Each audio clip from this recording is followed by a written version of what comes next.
Olá, o Clássica de hoje recebe a Yara Kasnok. Para mim é uma alegria enorme ter ela. Eu vou mostrar um negócio que vai surpreender, que é o livro que eu li quando eu estava na faculdade, que ela escreveu. Eu fui procurar porque eu lembro de ter lido. Eu falei, será que eu tenho? Era da biblioteca. E aí, é maravilhoso, recomendo muito. Obrigada. Aí eu conheci, não, maravilhosa. Eu conheci ela pessoalmente na Rádio Cultura, que ela teve uma série lá, e aí quando falaram, Yara Kasnok vai ter uma série, eu falei, nossa, eu preciso muito conhecer ela. E aí, enfim, depois a gente se via sempre nos concertos, e eu tenho uma admiração enorme. Ela tem o doutorado e mestrado em psicologia, é professora da Unesp, e é mais ligada na pesquisa de percepção musical, né? Falei alguma besteira? Isso, é isso mesmo? não, tá certíssimo. E tem esse livro maravilhoso, que chama Música entre o Audível e o Visível. É muito legal para não músicos, é muito, muito bacana. Obrigada mesmo. Eu também tenho admiração e tenho um carinho enorme. Fiquei feliz quando nós nos aproximamos pessoalmente, que também eu te conhecia só de longe. Então, e aí, assim, meu interesse é percepção no sentido amplo, uma percepção musical envolvida com análise, envolvida, no caso das minhas aulas, né, na Unesp, uma coisa mais técnica, mais específica. Uhum. Então, eu dou aula de harmonias, de análise, mas o tempo todo, assim, como ouvimos, ou qual é a presença do ouvido nas disciplinas teóricas, vamos dizer, ou nos assuntos teóricos, que não podem ser tomados sempre como uma coisa fria, distante da obra, né? Sempre na realidade da experiência auditiva. Então, por esse caminho assim, eu vou navegando na vida e só encontro felicidades na música e nas artes. E hoje a gente vai falar justamente sobre a escuta musical, né? Enfim, como a gente vai fazer um retrospecto de como era na Renascença até hoje. Então, bem-vindos a essa jornada maravilhosa com a Yara Kasnok. Obrigada. A palavra é toda sua. Obrigada mesmo pelo convite. E então, eu pensei nesse tema justamente porque estamos, entre aspas, condenados nesta quarentena aos contatos à distância, e com isso temos fone de ouvido, todo um equipamento que traz a voz, traz mesmo a música de uma maneira, entre aspas, artificial. Esse termo não é muito legal, porque não dá para dizer o que é natural, o que é artificial, mas, enfim, não é o jeito acústico da gente ouvir, de se relacionar, né?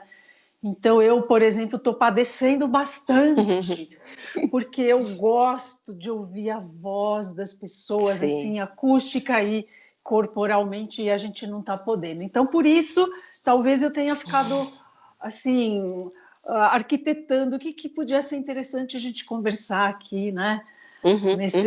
Nesse momento. Então, se nós pensarmos, até nós chegarmos a esse micro, que ainda esse tem fio, tem outros que já não tem mais fio, né? Que é mais... Estamos desatualizadas, Yara. São mais incríveis ainda, né? Nós reparamos o seguinte, essa questão da portabilidade das coisas tem uma história. Em termos de audição, se nós pegarmos lá para trás mesmo, Renascimento, ou até um pouquinho antes, pré-Renascimento, nós observamos que a situação de escuta estava sempre localizada num determinado espaço, temporalmente também estava determinada ou por um ano litúrgico, ou pelas estações, as situações ligadas, né, à sazonalidade, e estavam também relacionadas a um contexto. Então, à medida em que o homem ocidental vem, entre aspas, se desenvolvendo, né? A gente sabe que desenvolvimento não é uma palavra muito feliz, mas enfim, que a nossa cultura ocidental vem se transformando, nós começamos a reparar, a verificar que cada vez mais o homem tira do espaço, do tempo e do contexto os momentos de escuta, especialmente da escuta musical, né? Então, isso que eu acho bastante interessante e que nós não nos damos conta. Mas veja, no período barroco, por exemplo, para eu ouvir uma paixão de Bach, por exemplo, eu tinha que esperar a Páscoa, ou a Sexta-feira Santa, ou o Domingo de Ramos, né, que vem antes. Eu tinha que me deslocar para a igreja, porque era lá que acontecia. Eu tinha que participar do culto, porque a paixão estava dentro de um contexto de rito. Então, eu tinha que entrar, né, no espaço, no tempo, no ambiente religioso, para eu poder ouvir uma paixão. E isso, à medida em que a nossa civilização vem se transformando, as coisas vão se despregando desse tempo e desse contexto. Veja, o primeiro teatro de ópera é 1650 e alguma coisa, enfim, é por ali. Tá. Né? Então, tira também a exclusividade de apresentações musicais que se davam ou em capelas reais ou em palácios para públicos específicos. Agora, a partir desse século XVII, eu, ser humano comum, que não tenho sangue nobre, não sou amigo dos poderosos, posso pagar um ingresso e ir. E aí começa, então, a haver essa ideia, as trupes, né, viajando.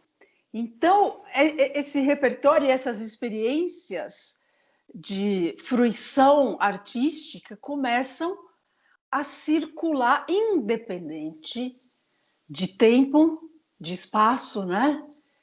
E até de contexto, para chegar hoje a uma situação tão impressionante que, assim, século XX, iniciozinho das gravações, né, em disco, já tira do espaço da sala de concerto a possibilidade da escuta. Então, eu já trago para dentro da minha casa. Então, já descontextualiza completamente, né? Exatamente. Então, se tem que ter um silêncio na sala de concerto, na minha casa, eu não estou nem aí. Se tem, se não tem, né? Tá passando ali um café. Ouvir a música de fundo também, né? E voltando ao Renascimento, junto com essa portabilidade, esse despregamento do espaço do tempo, veja que é também séculos XV e XVI que a tela para pintura começa a cada vez mais, né, propiciar isto, que assim, eu não preciso ir para a igreja, não preciso ir para tal castelo para ver uma obra do meu pintor preferido. Se eu tenho dinheiro, eu encomendo uma tela, eu trago para dentro da minha casa. Né? O que são os oratórios portáteis que as pessoas levavam embaixo do braço? Assim, eu não posso ir todo domingo rezar, mas aí eu tenho na minha casa, ou para onde eu for, eu vou ter um altarzinho. Então, isso a gente nem nunca parou nem para pensar, né? Para chegar nisso daqui. Mas a ideia, a partir das gravações, ali em 1900 e pouco, né? Primeira década dos 1900, foi realmente uma revolução. Foi para a fruição musical, né? Assim, eu tenho dentro da minha casa a possibilidade de conhecer um repertório também. Sim. Né? O século XIX eram tantas as transcrições de peças orquestrais para você poder conhecer, ou se ouvia no máximo 2 vezes ao ano um concerto de tal obra. Tinha o Clube de Escuta da Oneida Alvarenga aqui no Brasil, né? Que aí ela Que trazia os discos, né? Sagração da Primavera, e é isso, ouvia pela primeira vez, né? Que é tão difícil para caber isso na nossa cabeça mais, né? É muito para nós, principalmente para a geração, por exemplo, dos meus alunos, é inquestionável esse fato. Sim. Assim, tornou-se, entre aspas, artificial, talvez, e ouvir ao vivo. O mais natural para eles seja ouvir, né, é o contrário, por meio de alguma mídia. E a hora que ele quiser, do jeito que ele quiser, no volume, na qualidade, com orquestra X, Y, Z, né? Enfim, né? Você tem 1000 filtros, né? E outra, começa a ver também uma espécie de lida com as obras, que isso não existia antes. Por exemplo, você faz uma playlist, isso já desde lá para trás, desde a fita cassete, tá? Não precisa esperar hoje. Mas assim, você fala, eu quero o segundo movimento da Sinfonia X, depois eu vou pôr um prelúdio de Chopin, depois você vai recortando as obras. Isso é assim, não que seja um desrespeito à obra, né? Porque tem horas que realmente você quer uma outra maneira de escuta, né? Que vai por outros critérios.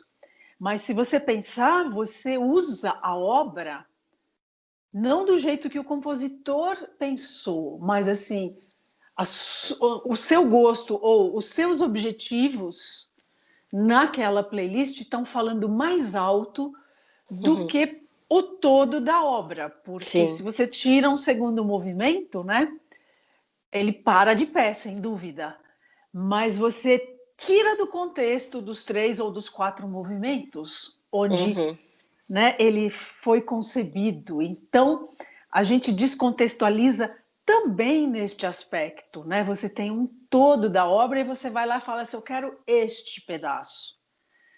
Ou você pula, né, um movimento, ou você volta várias vezes aquela área. Um clássico. Bom, eu trabalhei na rádio, como eu disse, conheci a Yara lá, a gente fazia isso um monte, né? Porque tem 1 hora de programa, tinha que caber, né? Você não vai Exatamente. Aí você tem uma adaptação que é outra etapa, que é comercial, né? Para caber ali na lógica daquele instrumento ali, né? Exato. E mesmo se a gente, por exemplo, fala de uma sinfonia, tinha todo um contexto social, histórico, político, né? E que muitas vezes a gente nem quer saber de quando foi escrito, porque qual era a situação, né? Coisa que poderia enriquecer muito a escuta, poderia ampliar muito, né? Por exemplo, alguém que escuta a Heroica de Beethoven, sem saber qual era a relação de amor, de admiração e depois de ira total que Beethoven nutriu por Napoleão, está perdendo muito, né? Ou quem ouviu a segunda e depois ouviu a terceira, que é um mundo completamente diferente, né? Você fala, uau, o que esse cara fez daqui, chegou ali, né? Exato. Então, veja, não precisa a gente pensar que seria interessante você resgatar um pouco do contexto, porque se a gente está falando de uma sinfonia, não estamos pensando em música funcional, né?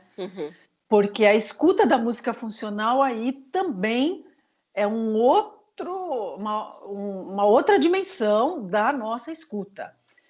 Porque até pegando o Mário de Andrade, que você falou na querida Oneida, né? Ele define bem no Pequena História da Música o que são essas duas formas de escuta que a gente pratica, né? A escuta funcional, então, de um repertório ligado mesmo a um contexto, então as canções de ninar, os cantos de trabalho e mesmo a Paixão, São Mateus, por exemplo, lá, né? Quando Bach compôs e que foi executada.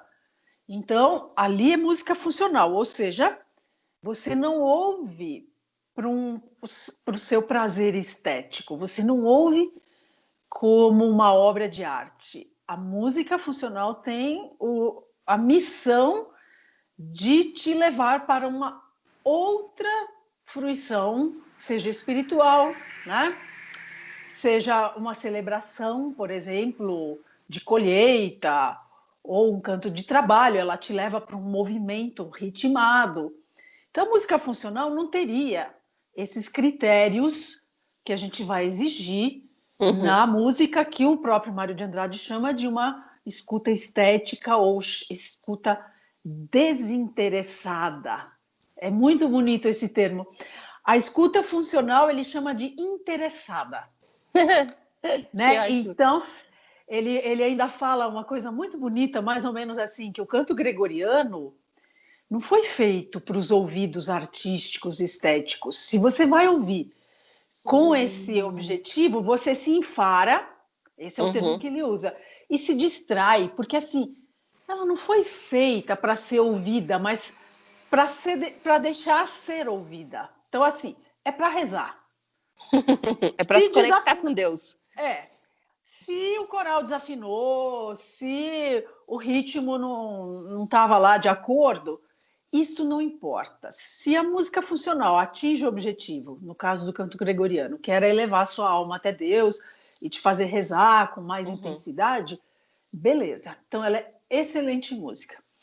E aí ele chama de escuta desinteressada essa escuta artística, estética, em que aí os critérios são outros, que são se o cara está afinado, se a orquestra está bem timbrada, se o cantor tem uma voz bem colocada, enfim, todas as coisas que a gente exige, né? De uma música de concerto, de uma música artística, estética. Tá. Né? E muito interessante é esse jogo, que muitas vezes uma música que nasceu funcional, né? Então, voltando, parece que o meu exemplo hoje é só Paixão. Acho que eu estou com vontade de ouvir a Paixão. Para quem não sabe, a Yara gosta muito de Bach. Acho que não ficou difícil de perceber. E assim, eu falo, Paixão já é metonímia, né? Parece que assim, é tudo. Tudo bem.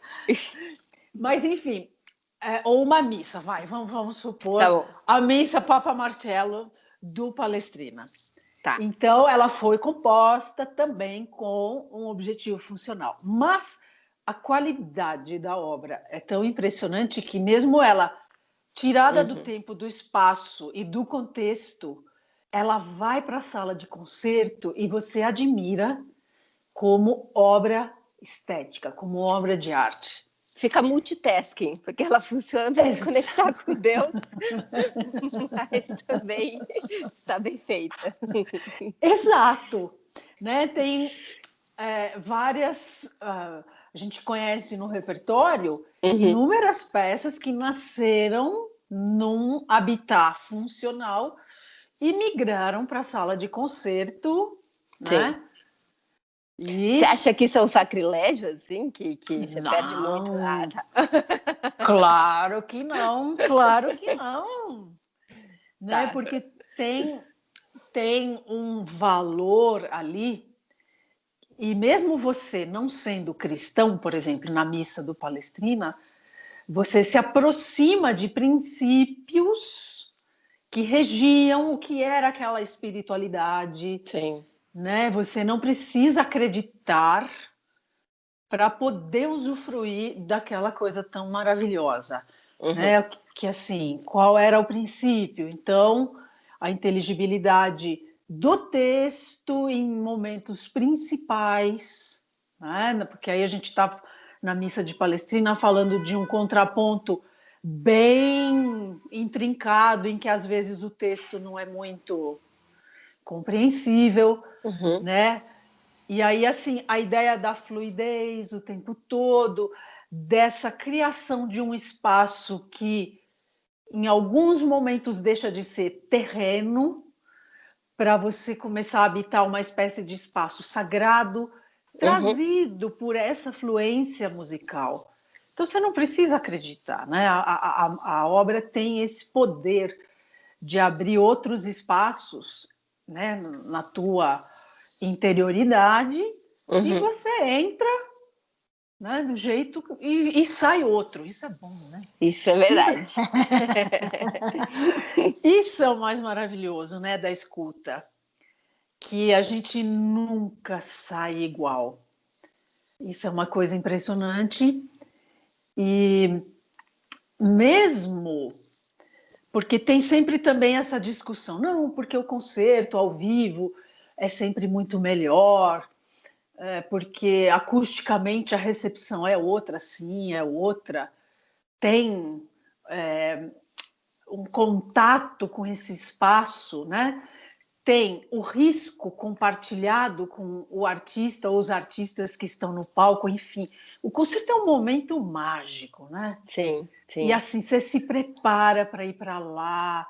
É uma coisa maravilhosa, né? E acho que para a nossa geração atual, você concentra só naquilo, né? Porque hoje em dia a gente tem tanto estímulo, né? De telas e cliques. E aí, você está numa sala de concerto que é uma angústia para um monte de gente. Você só pode ficar ali sentado prestando atenção, né? Mas é isso, a obra que é um negócio desse fica um negócio muito maior, né? Que você consegue ter uma percepção, né?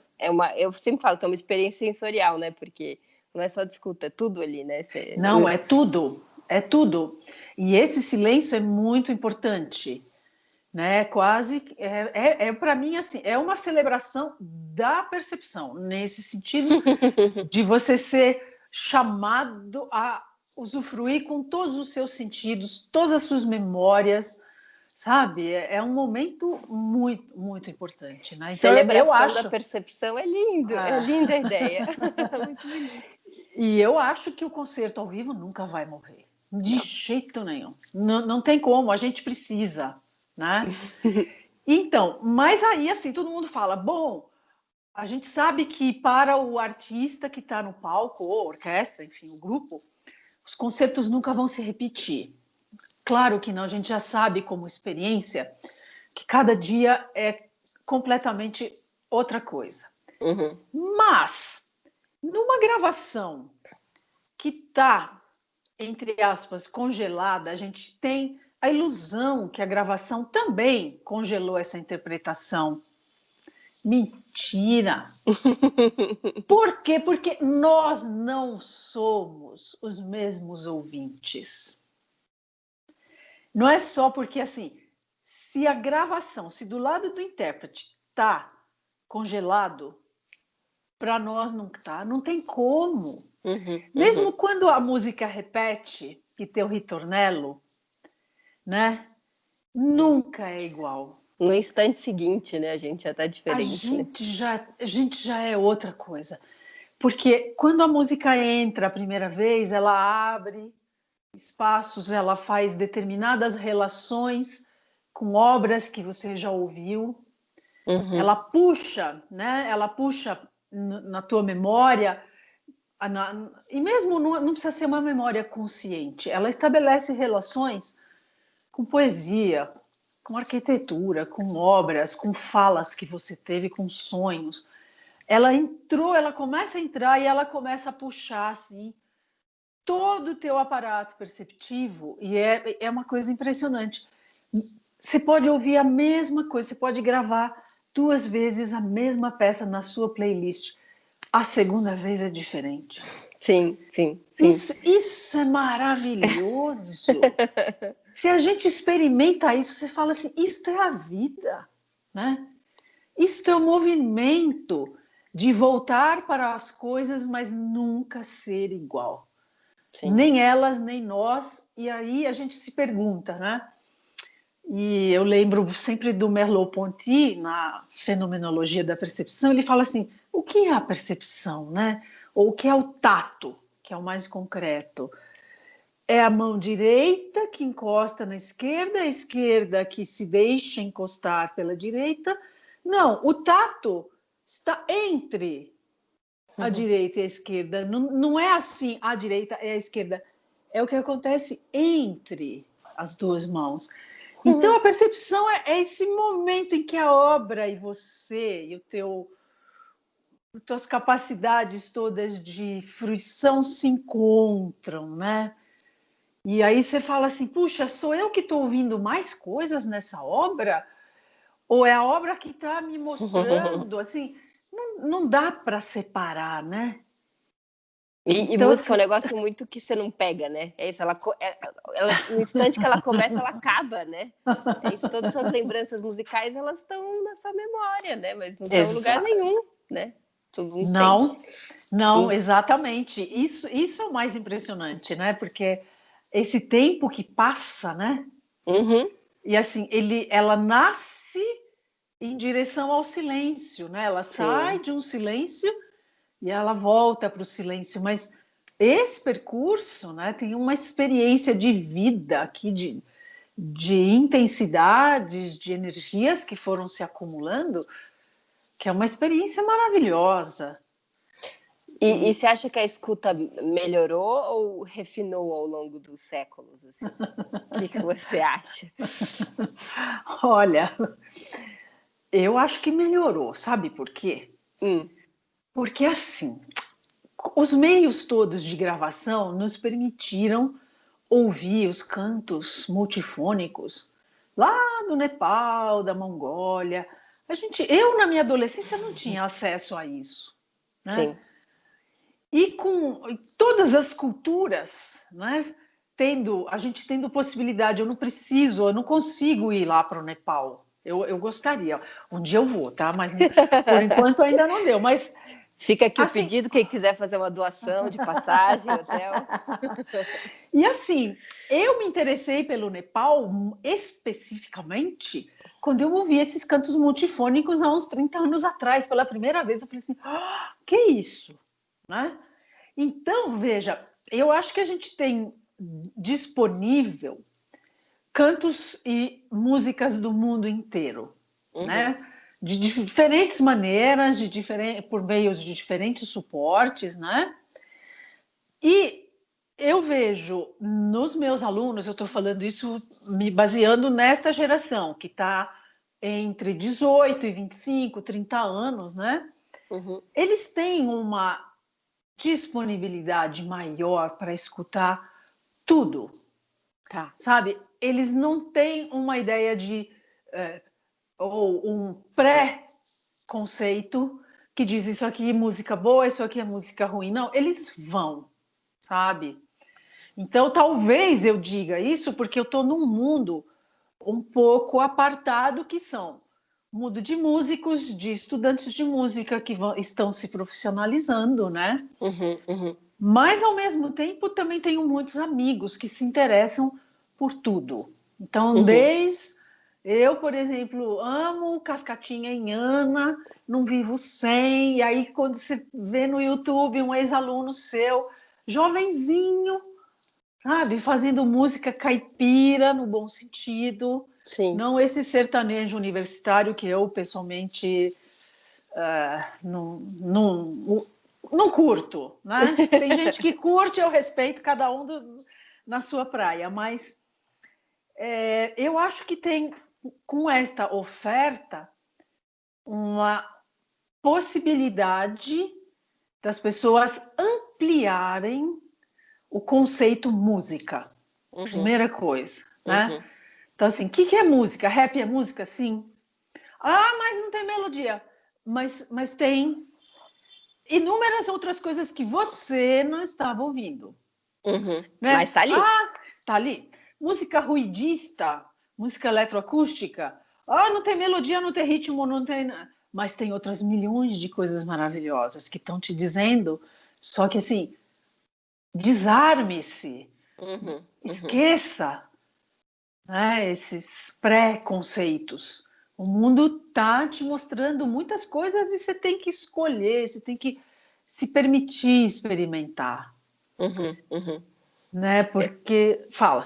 Não, o que eu penso muito assim, o Beethoven nunca imaginou, né, que a gente um dia ia ter uma carroça de ferro motorizada, ia ter um contato com o Spotify e ouvir a música dele ali, e numa qualidade muito alta, né, porque eu posso estar errada, mas eu acho que as orquestras, né, no período clássico romântico não eram tão boas quanto o John Elliott Gardner e os seus maravilhosos músicos, né? E é isso, a gente tem uma sofisticação muito grande, assim, eu fico imaginando esses compositores nunca imaginaram, né, que o contato com a obra deles ia ser assim, né? Ou picotada, como você disse, enfim, tem tantos... E assim, e mais picotadas ainda para participarem como jingle de comerciais. Sim. Música do né? gás, né? Já que a gente estava falando do Beethoven. Exatamente, foi uma boa lembrança. Eu tinha pensado em comerciais que usam Vivaldi, né? Sim. Então, mas e assim, essa qualidade vem também na construção de instrumentos, né? Vem com uma coisa de cada vez mais a gente ir sofisticando. Sim. E chega ao ponto hoje que, por exemplo, uma orquestra barroca não vai ter um trompete com pistos. Sim. Inadmissível, né? Sim. Então parece que a gente está dando a volta, mas assim, no fundo é um caminho único para essa ideia de uma aproximação maior desta sonoridade que estava lá no período barroco, mesmo como ele da pensou, orquestra. né? Não, e aí nesse aspecto a gente fica muito, muito exigente. Difícil agradar, Yara. Mas isso também é a idade, sabe? Assim, a gente vai falando assim, bom... Só saio de casa se for para ser cinematográfico, senão eu fico aqui, né? Eu também acho. Assim, ou só gasto o meu dinheiro, né, realmente... Sim. Se a orquestra, se esse CD vale muito a pena, ou as pessoas ainda não compram mais CDs e tal, né? Eu ainda compro, porque... Você compra? Eu sou do Spotify total, eles deviam me patrocinar, inclusive, porque tá tudo lá, né? Tá tudo. E eu tenho uma caixinha boa, assim, que eu comprei e funciona. Então, mas é que, assim, eu tenho um equipamento de som que é um primor. Então, olha, para tudo. Então, meu único luxo na vida, eu nem tenho mais carro, eu nem quero, sabe? Eu não tenho luxo, mas assim, o meu equipamento, eu vou falar. Eu ouço coisas que nunca na vida eu tinha ouvido. Eu imagino. Claro, na situação de música gravada, não na situação de música ao vivo. Nesta outra experiência, né? Que é viver a acústica das gravações. Então, aí tem aquele super áudio CD, Sim. sabe? Aquelas coisas que tentam resgatar e tal. High-end, né? Tem a coisa da tecnologia de áudio. É incrível. Não, e o céu é o limite para essas coisas, porque o cabo é uma fortuna, a mesa, e aí se você embarca nisso, você compra um iate, né? Compra um iate, exatamente. É caro para burro, né? Tem limite. Não, e tem cabos assim específicos para música de câmara, para música orquestral, para jazz. Juro, quando eu fui comprar. Sim, não, a questão dos cabos me chocou muito, assim, quando eu vi o universo dos cabos, assim. O cabo simples era o que eu poderia pagar na minha vida inteira, o aparelho completo, né? Realmente um negócio. E é diferente, né? Faz diferença mesmo. Faz. Né? Então, aí, assim, eu ouço, ainda compro CDs, né? E tenho bastante que são assim, sabe? Quando eu olho para eles, sempre tem uma promessa de felicidade, igual quando você olha para a sua biblioteca. Sim. Você fala assim, ai, quanta felicidade tem aqui, meu Deus. Juro. Então eu olho, eu tô olhando aqui e falo, ai, que delícia. Meus bebês. E em tempos de quarentena, como que você está fazendo para essa experiência ao vivo? Você, enfim, está sofrendo horrores? Tô participando de lives, de concertos à distância, o mais que eu posso. Porque aí eu me imagino, né, naquele ambiente, ou, por exemplo, a igreja de Tomás, em Leipzig, fez bastante coisa. Vou procurar. E agora, na sexta-feira que vem, vai ter na Abadia de Sangal, Eu vou te passar, a gente pode até mande. pôr o link. Põe, claro. Vai ter uma live também com uma transcrição da Chaconne de Bach para órgão. Vai ser bastante interessante. Então, eu tenho seguido, assim, a gente tem 5 horas de diferença com a Europa, né? Mas tem dado para seguir, para resgatar um pouquinho, assim, sabe? Olhar como que eles estão dispostos, né? No palco, enfim. E o seu amado Festival de Bayreuth tá tendo? Como que ficou esse ano? Nada, olha, né? A ópera tá ruim, né? Não tem como, né? Então, enfiar música no fosso. Né? Eles estão fazendo alguns eventos, alguns concertos fora do palco, tá? Mas de verdade não tá tendo. Eles já tinham cancelado muito antes, e como todos os festivais, né? Todos as assinaturas que você faz, eles perguntam: você quer seu dinheiro de volta ou você deixa pra gente pro ano que vem? Sim. E tal. Então eles já tinham cancelado há muito tempo. Salzburg está tendo muito... Que ousados, mas assim, com muito menos público, e deram uma adaptada também no repertório, mas está tendo, vamos dizer, um meio termo de festival. Eu vi que Lucerna tá tendo, inclusive o Blumstedt estava regendo. Falei, gente, ele é grupo de risco vezes 4. Tá, sei lá, com os 80 e tantos já, né? Mas estava lá, vigoroso, regendo a orquestra. Mas é isso, com os espaçamentos, com tudo mais. Enfim, para encerrar, qual seria a sua dica para melhorarmos a nossa escuta, para a gente deixar esse processo ainda mais potencializado? Olha, primeira coisa, eu acho que o ouvido tem que ter muita experiência. Isso significa, mete as caras em tudo quanto é repertório.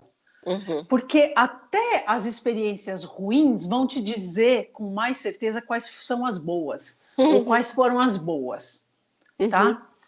Então, vai sem preconceito, sem pré-julgamento, mete as caras, vai ouvindo, tá? E depois, assim, a escuta precisa da frequentação. Ouvi uma vez, não entendi nada, não gostei, tira, ou às vezes, para levar criança em concerto, vai, assiste uma obra. A nossa tolerância é um aprendizado. Então, assim, mesmo ficar imóvel durante 1 hora e tanto, isso a gente aprendeu a se concentrar e deixar o corpo, né, em stand-by, sem outras querer manifestar outras coisas. Não. Então, a frequentação vai te dando uma familiaridade necessária para que o diálogo meu com a obra comece. Não tem como eu dialogar ou internalizar coisas daquela obra se eu não frequentá-la. Então, mesma coisa que ler um Guimarães Rosa. A primeira vez que você lê, você entende um pouco do enredo, mas assim, tem tanto mais. Ele pede para você ler uma segunda vez, uma terceira. E aí, às vezes, você lê só uma parte, depois não deu tempo, dali 1 ano você volta. Sim. Ou seja, fique com essas obras para o resto da vida, sabe? No teu convívio, porque cada vez elas vão falando mais. E não se cobrar, assim, já, na primeira escuta já tenho que entender, já tenho que dizer se é boa, se eu quero ou se eu não quero. Não.